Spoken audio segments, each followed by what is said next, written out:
nós temos 3 instituições paulistas, a USP, a Unicamp e a Unesp, que são instituições que não estão vivendo no Éden, não estão no paraíso no que diz respeito aos recursos.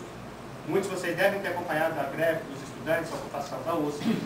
Há uma situação difícil também na Universidade de São Paulo. A ampliação está sendo muito criticada, que é uma ampliação muito precária no campus da Zona Leste. Mas as 3 universidades paulistas têm um orçamento reunido de 4,5 bilhões por ano. O orçamento das 53 universidades, em termos médios, valor médio, de 2003 a 2006, foi de 8,5 bi.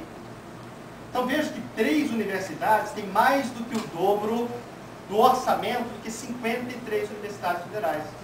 Então é óbvio que expandir neste momento, dobrar o número de estudantes sem mudar essa base material, é impossível e demagógico.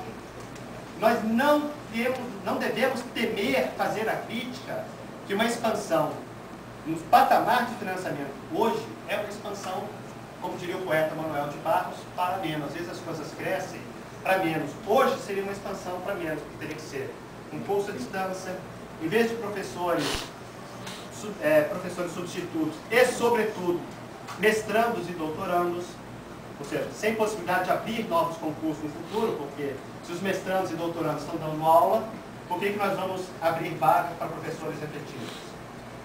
A única forma de nós dobrarmos o número de estudantes hoje é com uma expansão precarizada. Eu acho que nós temos um patrimônio público que nós não podemos deixar ser desestruturar por uma política que é profundamente demagógica e irresponsável.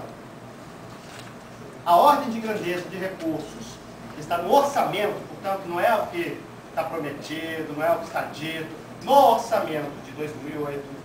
Portanto, é o dinheiro que o MEC pode gastar, não é que ele vai gastar, que ele pode, o orçamento só autoriza a despesa, não pode gastar mais do que isso, mas o governo pode gastar menos.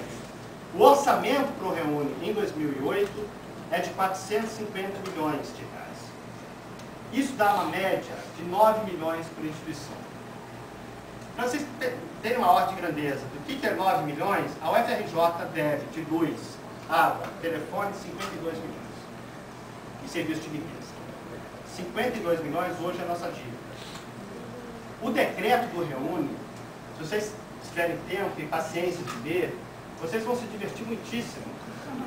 O artigo 3 diz o seguinte, que as universidades podem receber até 20% do seu orçamento atual, excluindo os aposentados. Se o MEC tiver disponibilidade orçamentária.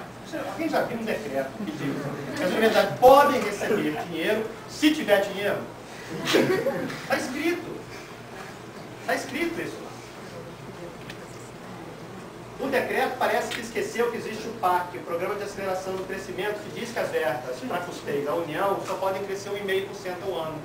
Ora, o próprio PAC impede que a verba do Reúne seja aplicada.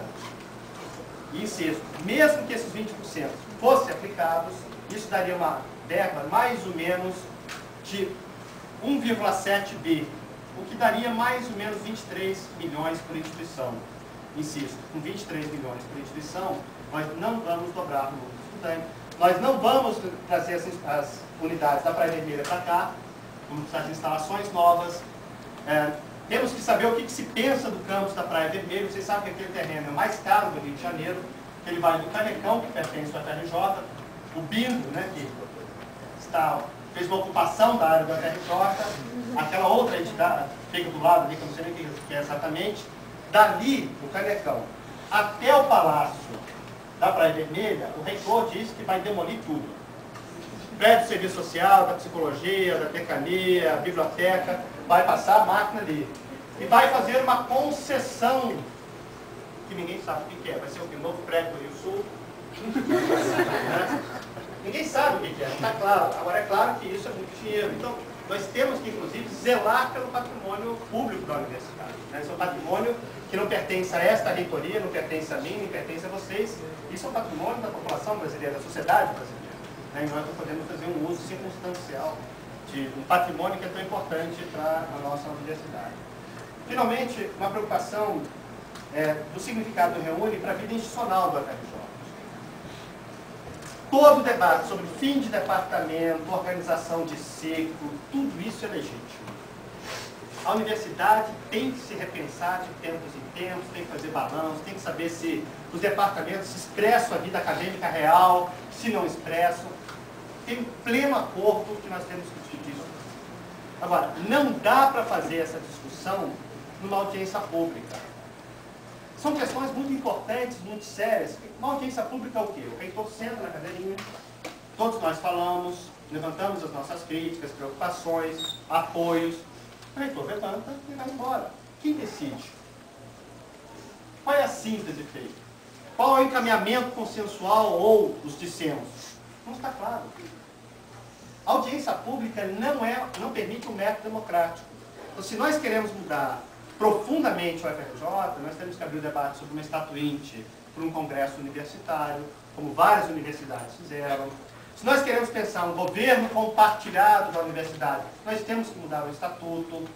Então, temos temas que são estratégicos para nós. Eu acho que nós, que defendemos a universidade pública e entendemos que é uma instituição estratégica para a nação, devemos ser protagonistas, sujeitos, particularmente ativos do processo de transformação da FRJ.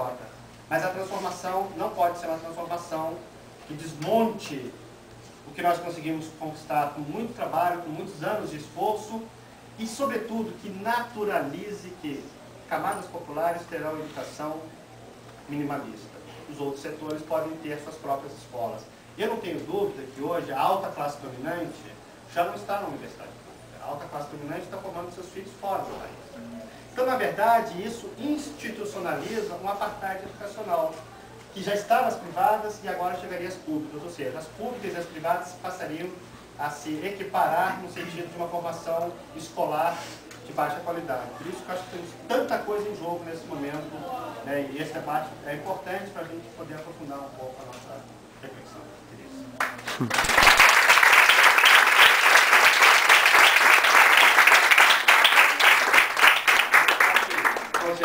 Vai abrir.